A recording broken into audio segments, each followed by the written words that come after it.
G'day and welcome to FriBaT, Friday Beers and Tools with Andy. It's a bit of a chilly one in Tasmania, but my house is nice and warm, so I can still be in short sleeve shirt. Anyway, hope things are good where you are.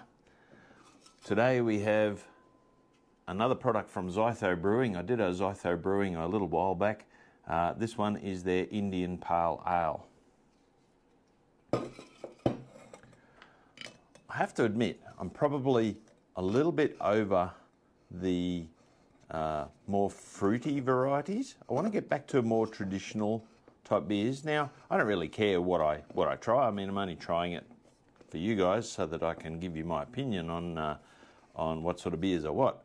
But hopefully this IPA is a little bit less fruity than the previous ones. Anyway, happy Friday. Got it. Yep, less fruity, happy. So what do they have to say about the Zytho Brewing IPA? Long before there were beer geeks, there were Zythophiles. Related to the Greek verb zio, meaning to boil, a Zythophile is a lover of all things beer. I am a Zythophile, there's no doubt about it. Zytho Brewing team added hops by the truckload to create a full-flavoured Indian Pale Ale that will leave a lasting impression. Piney tropical aromatics and balanced bitterness are underpinned by a firm malt background, making this a perfect beer for kicking back and savouring every sip. That is true. It's got a really nice malty kick.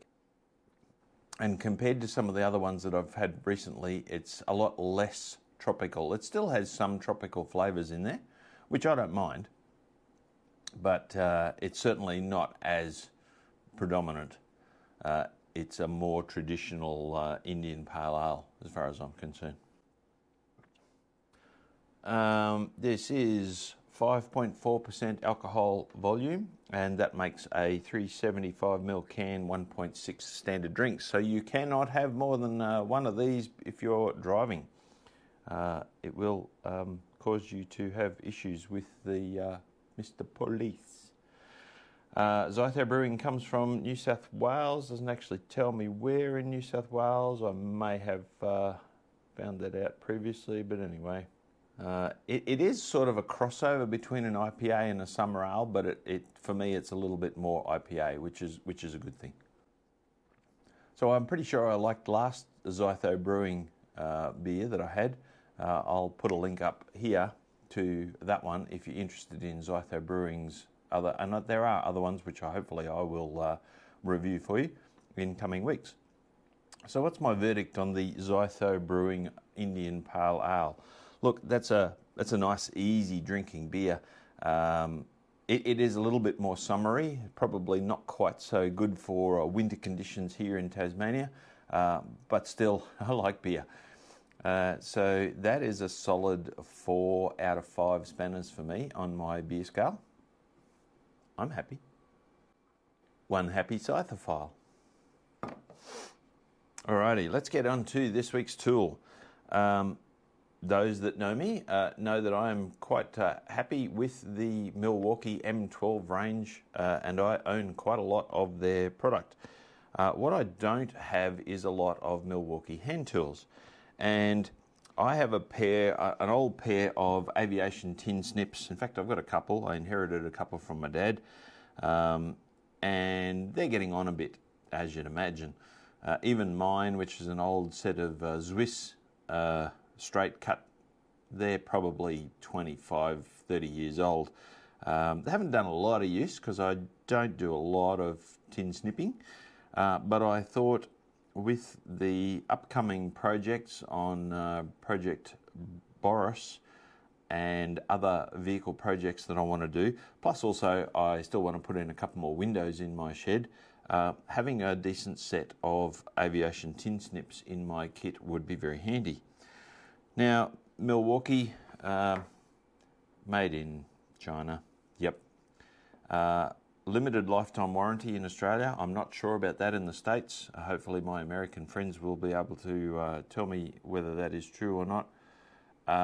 Very reasonably priced. This set cost me $56 for the set of 3, left hand, right hand and straight cut.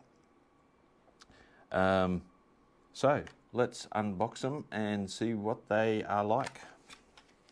I think I need a pair of tin snips to get into the tin snips. Yep. One. Crikey. It's a really good blister mold pack, I can tell you that now. Okay, starting with the most common is the straight cut tin snips.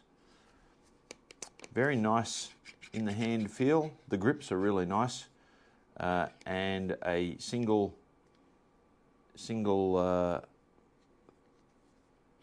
finger locking mechanism here. The jaws seem really nice and sharp, very sharp. What does Milwaukee have to say about their product? This new range of Milwaukee Tin Snips are a product line replacement. Through extensive research and the development alongside end users, Milwaukee has designed solutions to solve user frustrations from the first generation of Milwaukee Tin Snips. These improvements were driven by user experience with the product. Features. They come with forged blades, stronger and will stay sharper for longer when compared with cast iron blades. Quite probably my old Swiss and my dad's tin snips are cast blades, and they do dull with time, like all cutting tools. One-handed metal lock secures tool closed for storage with ease. They have a bolt lock, and you can just see the bolt on the pivot point is actually locked in place, so they won't undo. Flush bolt design. I suppose the bolt is within the jaw. You can just see if I put a straight edge there, then the bolt head is actually within the realm of the jaw there. Ergonomic grips, as I said, very nice feeling grips, and in fact your hand naturally falls to this part in the thumb and this part for your finger. Chrome plated blades for protection against rust. Very strange chrome. Anyway. And a lanyard hole on the bottom of both handles for easy tethering and safety precautions. And as I mentioned, they have a limited lifetime warranty covered by Milwaukee Australia. All right, so that's the straight. These are the right-hand cutting tool, and these are the left-hand cutting tool. Let's see how they cut. I have a bit of off-cut from my newly built shed, so very sharp edges. I should have gloves on. Oh my gosh.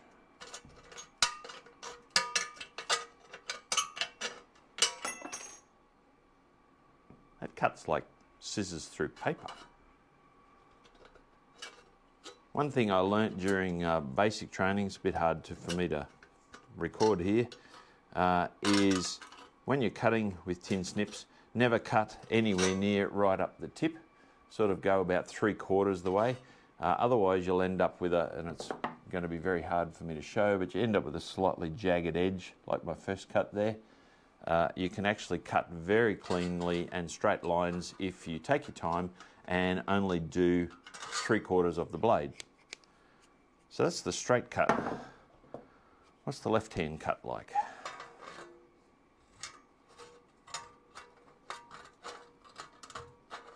Yeah, nice. So left-hand cut is really handy when you've got a higher section here and it cuts out of the road that way. For right-hand cut, the opposite is the same. So where you've got your high section coming up, so if I was cutting on the lower section here, I would use the right-hand cut.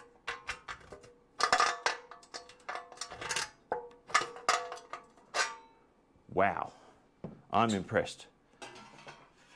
Comparing with my 25-year-old Swiss tin snips, maybe that's a bit unfair, but for out of the box, I'm impressed. These are really good quality. How long they hold up for, they are chrome moly jaws, I do notice. how long they hold up for with a lot of use, and of course I'm not going to be using them a massive amount, but that would also, time would tell. They are really nicely made and very nicely finished, and for $56 for 3, I mean, I have seen individual snips worth $56, so $56 for 3 is pretty impressive.